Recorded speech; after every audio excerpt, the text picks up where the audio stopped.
am on my way home. I've had better nights. I can tell you that. Absolutely better nights. 3 trotters to the track on Easter Sunday. One of them stayed on gate. One. And finished 5th. Not a good night. Let's start from the top. Isa 10. I don't know why she run leaving. Did she hit rock dust? Did she touch herself? Is she due to be shod? She didn't appear to me that she was hurting anywhere, but God love her, she hasn't been to the vet in forever. Amy keeps nagging on me to take her to the vet.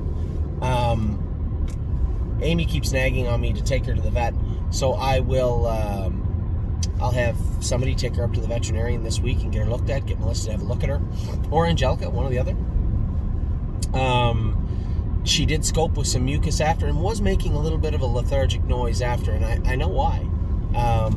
She had some mucus in her gluteal pouches. Seems to be a little touch of the virus going through those end burns. I told you guys today that Resolute Bay was sick on Friday. It might cost him a start. Arches Rainbow was a little bit sick. That's the next shed row over from where Isa 10 is. In fact, they share the same bath rack right beside each other. So, could she be a little sick? Yes, I suspect so. We'll take her blood, get her up to the vet, likely school her next start, and then she is going to head to, I have to make sure she went fast enough, she's going to head to Miami Valley for the Buckeye. We go through this every year where you just assume that the horses have gone fast enough, and you're like, oh no, you have to go in 2.5 or some stupid thing. I think this filly could trot 58 right now, and I don't think she'd look out of place. I don't think in a Buckeye. I hope not, because she's actually turned into a likable little horse. I'm not going to blame tonight on her. You know, I could have held her together a little stronger at the gate too. So I have to be partly to blame for that. I will partly also to be blamed for Tioga Sunshine. Shouldn't have left with her into the first turn. I scored her down. I knew she was over on the shaft a bit. Looked like that right hock was bothering her. We did do that a couple of times last year. And again, maybe before we raced her tonight, I should have had the vet go over. That's on me. That's an Anthony fault. That's my fault. You know, I told Deb after the qualifier, just put her in to go, she'll be fine. Should have maybe had the vet go over her first. So she doesn't have to qualify now. She can race again. May actually give her a start at Mohawk once we get this hawk done to get her confidence back, get a flat line on her so she's not stressed out. But again, partly to blame, I am. Now, my mini miracle, she's not good enough. She's not good enough to do the straight 9 winners of 60 at Flamboro. I know she won the race in London, but I suspect she probably should go back or go into a condition claimer.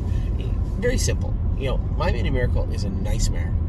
She is a horse that we picked up at the right time, who did us a little bit of good. Didn't light the world on fire, but I suspect once we get her into a condition claimer, if they leave her alone for a little while, she'll put a pretty good beating onto that class, quite a bit. She's just better than them and not quite good enough for the non-winners. Now, this class tonight was like non-winners of 60, also eligible. Non-winners of so much, last 5, last 10, also eligible. Brown horses. Like, it just seemed like there was a mixed bag of everything in that class. The 15 condition claimer, non-winners of 80, that's pretty consistent.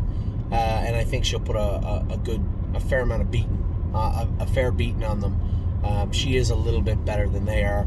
Not quite to that straight non-winners level, and not really quite good enough to just turn out and see if she freshens up and comes back much better. I think she is what she is. She's a nice horse in the right class. We've gone through this with other horses. We're at it right now. We had to put Don't Believe Me, Just Watch in a condition claimer. Same type of thing with this filly. Just not quite good enough for the straight condition, but very good and much better, I think, than the condition claimer. So we should have some fun in there. We'll pop her in there next week. As far as Tioga, just have her to the vet, get her looked at before her next start. I'm almost positive just that right hock needs a little maintenance. And then Isa 10, take her blood tomorrow. I think she was a little bit under the weather. She can do better next time out. So her next time out may be her stake race in Miami Valley.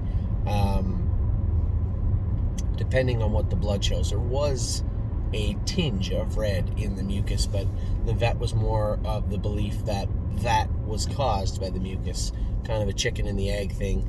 He believed it was the chicken or the egg, depending on how you look at it. Anyway, not a great night. Not a great night. Especially not a great launching pad into my 6-hour trip down to Miami Valley tomorrow. It is what it is. That's racing. We're going to have good nights and bad nights. Bring them to the track prepared, and you'll have better good nights. This is on me tonight. Anyway, I will talk to you all very soon. Hope you had a great Easter weekend. Happy Easter, everybody. Take care.